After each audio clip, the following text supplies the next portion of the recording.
Once you have settled in for a little bit, I would encourage you to open up in your Bibles to Mark, the 10th chapter. We're going to read from Mark chapter 10 in just a little bit. We're going to talk about the subject of leadership today, which is, I tend to stay away from subjects that are intentionally really broad.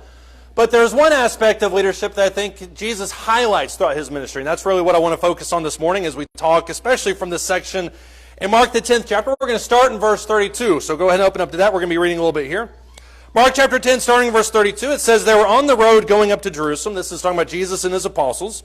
"And Jesus was walking on ahead of them, and they were amazed, and those who followed were fearful." So he's got a little bit of different group of people following him, people with different ideas. "And again he took the 12 aside, and he began to tell them what was going to happen to him, saying," verse 33, "Behold, we are going up to Jerusalem, and the Son of Man will be delivered to the chief priests and the scribes. They will condemn him to death and will hand him over to the Gentiles. They will mock him, they will spit on him, they will scourge him, they will kill him, and 3 days later he will rise again." If you notice in Mark the 10th chapter, verse 32, this is the time where Jesus is venturing towards Jerusalem. There's little markers in almost all of the Gospels. Luke does it, I think John does a little bit too. But there's little markers that signify that this is the moment when Jesus begins to set his face towards Jerusalem, which he knows will eventually be his death, burial, and eventually his resurrection. The apostles probably aren't at least privy to all of that information. Maybe they're not understanding of all the information. But regardless, this is the point where Jesus knows that his death is about to happen. He knows it's going to be coming quickly. And so in kind of preparation for that, he tells his apostles, when we get to Jerusalem, there's going to be a lot of bad things that will happen. I'm going to go there, I'm going to be scourged, I'm going to be persecuted. Eventually I'm going to be crucified, but don't worry, because eventually I will also rise again. But I would argue to you that if you are one of the apostles and you've spent the last 3.5 years of your life following Jesus, this is not something you want to hear. Because the last thing you want to hear from the man that you've been following, that you believe is the Messiah, that you believe is teaching you the things of God, the absolute last thing that you want to hear is that he's going to die by the time you get to the end of the road. That's not on anybody's to-do list. And so when Jesus says this to them, they're obviously shocked about this idea. They don't understand really what's happening here. But the narrative pivots, and I think very intentionally so. If you look at Mark the 10th chapter, verse 35, it says, "James and John, the two sons of Zebedee, came up to Jesus, saying to him, 'Teacher, we want you to do for us whatever we ask of you.'" And this is where you really, and a lot of people have argued, you see the arrogance of the apostles on full display. "We want you to do for us whatever we ask of you." And he said to them, "Well, what do you want me to do for you?" And they said to him, "Grant that we may sit one on your right, one on your left, and one in your glory." And Jesus said to them, "You don't know what you're asking. Are you able to drink the cup that I drink? Are you able to be baptized with the baptism with which I am baptized?" They said to him, "We are able." They would eventually undergo their own persecution and martyrdom themselves. But Jesus says back to them, verse 39, "The cup that I drink you shall drink, and you shall be baptized with the baptism with which I am baptized. But to sit on my right or on my left, this isn't mine to give, but it is for those for whom it has been prepared." Verse 41, everyone in the neighborhood that hears this are indignant with James and John. In verse 42, Jesus gives a little instruction about leadership when he says, calling them to himself, he claims, "You know that those who are recognized as rulers of the Gentiles lord it over them, and their great men exercise authority over them. But it is not this way amongst you. But whoever wishes to become great among you shall be your servant, and whoever wishes to be first among you shall be slave of all. For even the Son of Man did not come to be served, but to serve and to give his life for a ransom for many." This is not the only time in Scripture where Jesus talks about his death, burial, and resurrection. There's lots of moments in these narratives where Jesus says, when I get to Jerusalem, I'm going to die, I'm going to be persecuted. But the coupling of this narrative with what immediately follows, I think, is very intentional. Because if you look in verses 32 through 34, Jesus demonstrates the nature of his sacrifice. Immediately after that, James and John demand, or you can argue they just simply ask, I prefer the word demand, but they demand that they sit next to Jesus in his glory, next to him in his kingdom. They want those positions of honor. They want those positions of leadership. Everybody else is mad about this. And so what they do then is they begin arguing about themselves. Later they'll argue about who's the greatest. That's a different narrative. But Jesus uses this moment as a teaching tool. And what he says there in verses 41 down to verse 45 is there's a way in which people of the world conduct themselves in regards to leadership. There are some people who use those positions of leadership as lordship over them. They seek to what they can gain from everybody else. They use it to funnel their own bank account, spiritual bank account, their own ego, whatever it is. But what Jesus says in verses 41 through 45, and I love this phrase, is, it shall not be so amongst you. If you want to be the leader, you have to be the servant. If you want to be first, you have to be the slave. And when you look at that in view of what he says in verses 32 through 34, Jesus epitomized what being a leader really was all about when he was willing to go to the cross, to die, to undergo all of that, and then eventually be resurrected and give us that hope of life. That's what a leader really does. And it's one of these interesting dichotomies that you see within Scripture, and I would argue that you see in really all of life, that in order to be the best possible leader that you can be, you have to be willing essentially to lower yourself to the complete opposite end of the spectrum. If I want to lead, if I want to guide, if I want to help, then I have to first be willing to serve. And Jesus himself says that. I did not come to be served, but to serve, and to give my life as a ransom for many. And there are lots of people in leadership positions today, whether you're talking formal leadership positions where they're an elder in the church, they're a manager of an organization, maybe they're a parent in a household. There are people in leadership roles that are not willing to be the servants. They're not willing to make those sacrifices. They're not willing to debase themselves in order to effectively lead the people that are under their charge. And what Jesus says is, if you want to be a leader in any capacity, especially in spiritual terms, there's a couple things you have to do. Number one, I would argue that you have to learn the sheep. Let me ask you this question. How do you expect to lead people that you don't know? If you claim to be, or if you're an elder, if you're a manager, if you're a leader of any kind of people, then you have to intimately know those people. And I don't mean to say you have to know their blood type. If you know their blood type, that's more along the lines of stalking, and that's not something we're talking about here. But in order to lead people, you have to know what makes them tick. You have to know who they are. You have to know what their values are. You have to know what drives them. You have to know what their passions are. You also have to know what their weaknesses are. And I would argue that one of the best examples of this is from God himself. Look at Psalm 139. In Psalm 139, starting in verse 1, you see this, in my opinion, kind of in full view here. This isn't the only passage that talks about it, but it's certainly, in my opinion, one of the most complete single narratives that discusses it. Psalm 139, verse 1, he begins by saying, O Lord, you have searched me, you have known me. You know when I sit down, you know when I rise up. Once again, if I did that, that's stalking. But we're talking about God here. You understand my thought from afar. You scrutinize my path. You scrutinize my lying down. You are intimately acquainted with my ways. Even before there is a word on my tongue, behold, O Lord, you know it all. This is one of the most beautiful passages, in my opinion, that talk about a relationship with him.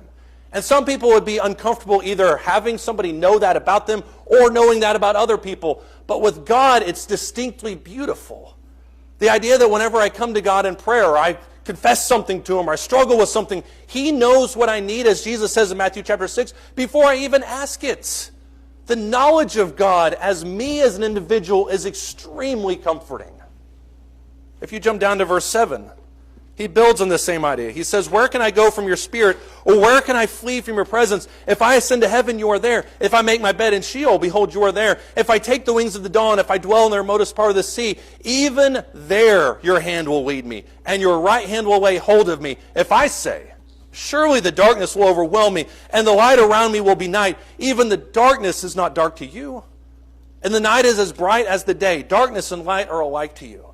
It should be a comfort to you to know that you can literally not hide from the face of God. Adam tried to do so in the garden whenever he knew that he had sinned. He tries to run and hide behind a bush somewhere. God says, I know exactly where you're at. Where are you? I know you're hiding from me. Where are you? You can't hide from God. And yet sometimes we do this in our life, where we sin, or maybe we're ashamed of something, or maybe we're unsure of our situation, and so we try to retreat from God's presence. And the reality is that you simply can't. How do I know you can't? Because God made the bush that you're hiding behind. He moves the world by his fingertips, as we saw in Bible class this morning, that everything lives and moves and has their being through God. So where can I hide in the midst of that creation? Verse 23, the challenge, if you will, or not challenge, maybe plea towards God. This is in verse 23. Search me, O God, and know my heart. Try me and know my anxious thoughts. See if there be any hurtful way in me, and lead me in the everlasting way. The psalmist equates the knowledge of God in Psalm 139 to the leadership capabilities that God also possesses. The fact that God knows every single thing about you, the fact that he knows every single thing about me, makes him the perfect candidate for leadership. Because in a lot of ways, I don't even know myself half as well as God knows me.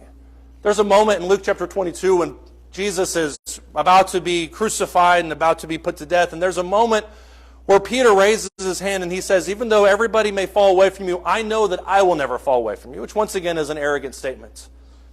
And Jesus says, not only do I know that you will fall away from me, I know that you will deny me 3 times before the rooster even crows. That's what I know about you, Peter, and you don't even know that about yourself. But do you remember what Jesus said right after that? It's one of my favorite passages in Scripture. Nathan isn't here to make fun of me, so everything is my favorite passage in Scripture. But this is one of them. Jesus looks at Peter and he says, when you fall and when you come back, strengthen your brothers. Even in the midst of that knowledge, what Jesus understands is the ability to guide him back towards himself. And that's really what leadership is all about. In John chapter 10, verse 14, Jesus says, I know my own and my own know me. There's an intimacy there. If you look at Proverbs chapter 27, starting in verse 23, it talks about this being kind of a constant understanding. Proverbs chapter 27, starting in verse 23.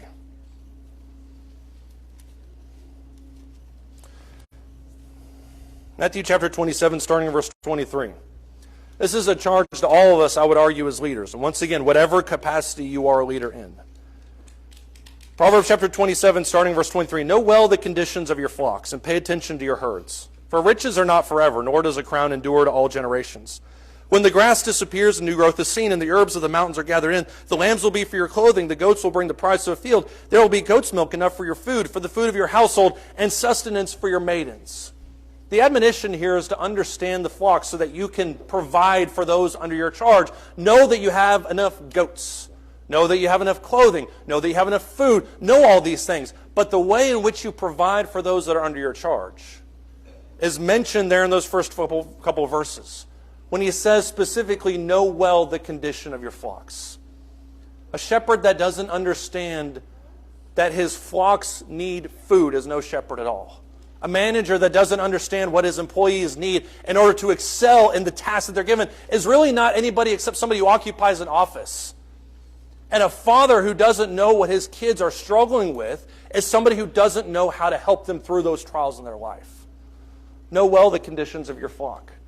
And there are some people that would look at me and say, well, Brady, I would love to be a little bit more knowledgeable, a little bit closer to the people that are in my charge, but they're just kind of closed off. They're very reclusive. They're isolated. They're introverts. I'm an introvert. And I'm telling you right now that as my boss, as my shepherd, as my manager, as my whatever, you need to blow that door down. Don't let that be an excuse for not knowing the people that are under your charge. Some people say, well, there's not enough time. We're all busy. We're all busy. But given a charge of anything in your life, when you are in a leadership position, it is your obligation to know your flock, even if they don't want you to know what they're all about.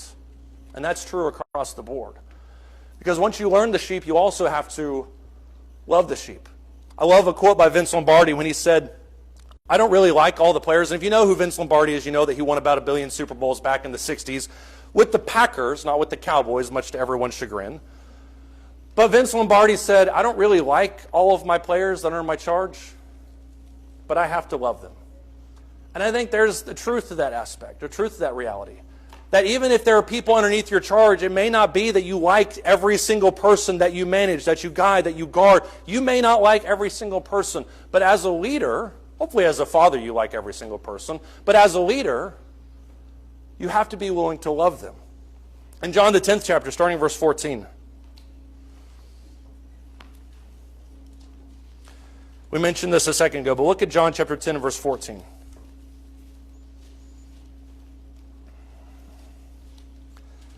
There's lots of designations that Jesus gives about himself, but I love how he talks about himself in this terms. John chapter 10 and verse 14, he says, I am the good shepherd, I know my own, and my own know me. Even as the Father knows me, and I know the Father, and I lay down my life for the sheep, I have other sheep which are not of this fold. I must bring them also. They will hear my voice. They will become one flock with one shepherd. For this reason, verse 17, the Father loves me, because I lay down my life so that I might take it again. No one has taken it away from me, but I lay it down on my own initiative. I have authority to lay it down. I have authority to take it up again. This commandment I receive from my Father. One thing that I think we don't pay enough lip service to, acknowledgement of, and a lot in our relationship with Jesus is his willingness to go to the cross. We talked about it, or we referenced it a little bit with the Lord's Supper a minute ago. But we don't oftentimes talk about how close we were to the fact that that event may never have happened. If Jesus had for 1 second decided that he didn't want to go to the cross, if Jesus had decided for 1 second that mankind wasn't worth everything to him, then the cross would never have happened. And that's one of the things that Jesus points out here in John 10, verses 14 through 18. Nobody takes this life from me. I give it of my own initiative. And what that speaks to us, ladies and gentlemen, is the love that he has for every single one of us. And that should penetrate deep down inside your soul.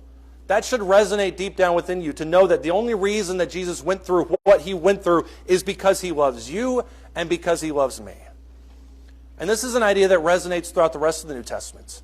If you look, for instance, in 1 John, the 4th chapter, John says we love because he first loved us. God loves me, I love you, we all love each other because of that love that's been bestowed towards us. But as a shepherd, as a manager, as a father, that's something that we need to be displaying constantly. You may not like everybody under your charge, but as a leader, you absolutely have to love them. And so I ask you the question, as you think about your role as a leader, and all of us, I would argue, this is giving the ending a little bit, but all of us in some capacity are leaders. Whether that's a leadership to a tiny, tiny, tiny group, or that's a leadership to a really, really, really large group. All of us are leaders in some capacity. And so I ask you, as a leader, how do people feel when they're around you? When people come to you with questions, when people come to you with asking for advice, when people just talk to you in the hallways, do they feel loved? Do they feel appreciated? Do they feel heard? Do they feel like you're approachable? There's a fantastic story about FDR back in the 30s where FDR felt like everybody in the receiving line, all these different parties and these different, nobody really was listening to him. That's, I would argue, a belief that a lot of people in that type of position have. They don't really feel like anyone's listening to them. And so after a while in a receiving line at the White House, people came by and he would say, good to see you, good to see you. He changed what he told everybody just a little bit. And at some point, FDR started muttering, not under his breath, but muttering enough so that people could hear it. He muttered the simple phrase, I murdered my grandma last night. And predictably, every single person that heard that said, great job, awesome, love to hear that. Every single person without fail just completely bypassed what he said, except for the president of Bolivia, who, by the way, whispered in his ear, she probably deserved it. So I'm with you on that. That's a completely different story. But that's not uncommon in positions of leadership, where you feel like those around you, or you feel like you're just kind of speaking into a void, and especially coming from somebody who is following a leader, if you approach somebody and they're not listening to you, there's a distinct lack of love there that we have to be aware of. In 1 Peter chapter 5, Peter characterizes leadership in any capacity as not a chore, but as an opportunity. 1 Peter chapter 5, starting in verse 1. And this is a distinctly spiritual aspect, obviously, he's talking about here. 1 Peter chapter 5, starting in verse 1. He says, therefore I exhort the elders among you, as your fellow elder and witness of your sufferings of Christ, and are partaker also of the glory that is to be revealed, shepherd the flock of God among you. And then he gives you how to do it. Exercising oversight, not under compulsion, but voluntarily, according to the will of God, not for sordid gain, but with eagerness. That's my favorite word in this entire story. Nor yet as lording it over those allotted to your charge, but proving to be examples to the flock. Now, verse 4, when the chief shepherd appears, you'll receive the unfading crown of glory. You younger men, verse 5, be subject to your elders. And all of you clothe yourselves with humility towards one another, for God is opposed to the proud, but gives grace to the humble. Did you notice how he talks about eldership there? And you can extrapolate this to talk about all of leadership in a certain way, but he says specifically to elders, don't look at it as a burden, as an obligation. That is how some of us view leadership. We view it as something that we have to do. Well, I didn't ask to be in this position. I didn't want to be in charge of these people, but here I am, and so I guess I'll be in my office if anyone needs me. You've heard that phrase before. I don't, because I don't work in the same way that y'all do. But I'm sure you've heard that phrase. I'll be in my office if you need me. And that's not the way God talks about leadership. He talks about it in terms of eagerness. He also talks about it not in terms of lordship. That you are not here to serve me. That you don't serve at my disposal. I serve at your disposal. But then also the opportunity of the fact that you serve with eagerness. As a leader in any capacity, you are distinctly capable of influencing those under your charge in a way that very few other people can. I'm aware of the fact that as a leader of my household, as a father, and despite what Melina tells you, I am the leader, You just ask her. She can tell you that. But as my role as a leader of the house, I understand that I have the ability to influence my kids in a way that almost nobody else will be able to. And it may be that as a boss in a physical setting, that you're dealing with somebody who is at a really pivotal moment in their life when they can go this way, they can go that way, and you are distinctly qualified or capable at that moment to guide them in that direction. And even more so with elders, even more so with Bible class teachers, even more so with preachers and with deacons and everybody else that has this leadership role. It's not just relegated to those former roles. Titus 2 talks about older women guiding the younger women. Leadership roles in general of a spiritual nature. You are charged to have the opportunity to guide people at a unique moment in their life. When I'm searching for God and I have legitimate questions as to my eternal destiny, and I want to ask you for guidance. That's a charge that we shouldn't take lightly. And I love how whenever Paul talks about this in Acts chapter 20, you don't have to turn there, but if you look in Acts 20, 32, 35, at the end of this speech that Paul gives towards the church at Ephesus at Miletus, to the elders specifically, he says, when I was with you, I didn't covet silver or gold. I didn't ask for anything that could be construed as glamorous. I gave of my own means, I gave of my own time, so that you would look at me and see an example. And then Paul relays that charge to them and says, this is essentially your charge now as well. But you have to learn the sheep. And then you have to love the sheep. And then only once you've taken both of those steps can you actually hope to lead the sheep. Let me tell you something right now. How you lead the sheep correlates exactly and perfectly with how well you know them and how well you love them. Because if I don't know those under my charge, I'm not going to know how to lead them. And if I don't love those who are under my charge, then I'm not going to care enough to lead them. So only once I know the sheep, only once I love the sheep, can I hope to then lead the sheep. I love what Albert Einstein had to say one time. He said, everybody is a genius. Listen to this. Everybody is a genius, but if you judge a fish by its ability to climb a tree, it will spend its whole life believing that it's stupid. And that is true. We deal with a lot of people at Hillside, we deal with a lot of people in our own individual lives that are really, really intelligent people. And the temptation sometimes as leadership is to say, well, you fit inside this box. This is your world. This is what I want you to do. When in reality, they might not be anywhere inside of that box. That may not be the thing they're suited for, may not be the thing they want to be. But if I as a leader look at them and say, this is the way in which you can best serve the kingdom, what do you think about that? Then they say, well, I'd rather do this. Okay, then I'll guide you in that direction. Let's walk that road together. Only once we know our sheep, only once we love the sheep, can we hope to lead the sheep. The reality is that people are starved for leadership. We all want leaders in our world. In Jeremiah chapter 23, starting in verse 1, God looks at these so-called leaders of Israel, and he doesn't have very many positive things to say. You could read most of Jeremiah and just make notes of all the times that he tears down the shepherds and the pastor, or not the pastor, shepherds, the princes, the prophets. This is a really truncated version of that. In Jeremiah chapter 23, starting in verse 1, he says, woe to the shepherds who are destroying and scattering the sheep of my pasture, declares the Lord.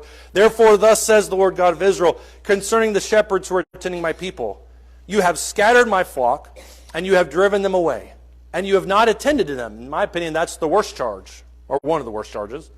Behold, I am about to attend to you for the evil of your deeds, declares the Lord. And then I myself will gather the remnant of my flock out of all the countries where I've driven them and bring them back to their pasture. They will also be fruitful and multiply. I will also raise up shepherds over them, and they will tend them. They will not be afraid any longer, nor will they be terrified, nor will any be missing. As God looks at the shepherds that are in charge over Israel right now, he says to them, you guys are not only worthless, but you're actually producing a negative net benefit to these people. You're not shepherding them, you're not guiding them, you're not caring about them, you're not attending to them. And so Jesus says there in verses 3 through 4, I have to personally step in to make sure that these people are guided. But let me ask you this question. Sometimes when we look at the prophets and we look at these people and we say, well, these are people that are evil, not listening, not attending to these people, we tend to think of them as mustache-twirling villains. And when we read Jeremiah chapter 23 and verses 1 and 2, we think of these people as just being really evil, hateful people. These are people that just are selfish and they're lazy and they don't think much about themselves. Is that really who they are? Or are they just people that are largely apathetic about the people that they're around? Is this really a evil leadership? Or is it just an apathetic leadership? And to that question, I personally would answer, what's the difference? A leadership that is evil and that is actively trying to bring down the people that they are in charge over, whatever capacity that means, is not that much different than somebody who literally does not care about the people under their charge. Somebody who just hides inside their office, somebody who just hides behind their phone and just kind of sit there and say, well, I'm in charge, but they kind of run on their own schedule. They're autonomous. They don't need me. Yes, they do. The sheep always need the shepherd. The sheep always need that guidance. In Psalm 23, in one of those most beautiful psalms that I'm sure every grandma had cross-stitched on their wall at some point, the immortal phrase in Psalm 23 that David says, he says, your rod and your staff, they comfort me. And the rod is for discipline. It's for getting them forward, moving the sheep forward by kind of patting them on the back end. But the staff, the crook of the staff, is for reaching down and pulling them out of the river. And sheep need both of them. Sometimes sheep need that gentle prodding forward in a direction that they're supposed to go. But sometimes those sheep are drowning. And they need that staff to pull them out of whatever situation they're in. The moment the shepherd falls asleep is the moment a wolf gets them. And a shepherd that thinks that the flock can operate independently of them just misses the point of leadership entirely. Psalm 78. This is a long, long, long psalm. It's one of the longest psalms in the entire book. But in Psalm 78, starting in verse 65, it picks up with a very declarative statement.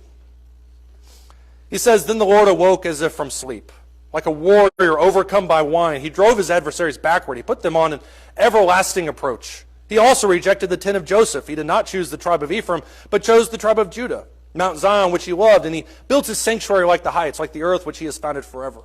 He also chose David his servant, took him from the sheepfolds. From the care of the ewes with suckling rams, he brought him to shepherd Jacob his people, and Israel his inheritance.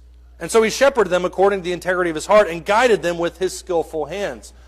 These last 6 or 7 verses are amazing because they illustrate God's active presence within the lives of his people. What we didn't read is the previous 64 verses, where over and over again God kind of takes a step back and lets the people handle themselves. And then he intervenes, and then he steps away and they kind of go their own way. Then he steps in again, and it's just back and forth. If you've read Judges, you know roughly what we're dealing with here, at least this pattern. It says these guys are going back and forth forever. But I love verse 65 when in an absence of legitimate leadership with these people. You got prophets that come up, they go away. Princes that come up, they go away. Nobody's really effective. In verse 65 of Psalm 78, he says, then God woke up. And he filled in the gaps that these people either couldn't, or more accurately, I would argue, were unwilling to do so. These people needed leadership. They needed someone to guide them. They needed someone to help them, even when they didn't realize that they needed help. And that's what God provided for them. There's a famous commercial, and depending on how old you are, I am old enough to remember this, in case that's your barometer for whatever I'm about to say. But there was a commercial back in the early 90s that featured Charles Barkley. And if you don't know who Charles Barkley is, he's famous for appearing in Space Jam. He did some other things with sports, but that's not even remotely comparable to his role in Space Jam. Pinnacle movie of my childhood. But Charles Barkley came out with a commercial in 1992 at a time when Nike, who was a sponsor, when Nike really needed to kind of regain their edge against Adidas and these other up-and-comers. And the whole concept of the slogan was, as Charles Barkley put it, he said, I am not a role model. And his argument is that all I do is shoot a basketball, all I do is dribble, all I do is these different things. I'm not really a role model. That should be the parents. And I agree with that aspect. I agree that parents should be the role model. But you also can't ignore the fact that no matter who you are most likely, and I would say probably 100% are, a role model to somebody. In Titus chapter 2, when he talks about the relationship between younger men and older men, younger women to older women and vice versa, the implication from that is even if you don't feel like you're in a leadership position, you probably are. If you're 17 years old, I can guarantee you that there are 12-year-olds watching you. And if you're 12 years old, I can guarantee you that there are 7-year-olds watching you. I know that because my 7-year-old is watching you. And so no matter what role you're in, whether it's formal, whether it's informal, you are in some kind of a leadership position. Acknowledgement of that is the first step. And then taking the time to actually help them, to know them, to love them, is the steps towards that actual leadership. We haven't talked this morning about what you need to do to become a child of God, but the ultimate leader, Jesus himself, made that way available for us. The only thing we need to do is follow his path. Follow the path that he created for us, that he died to secure for us. And if you need help down that path, we'd love to help you as we stand and as we sing.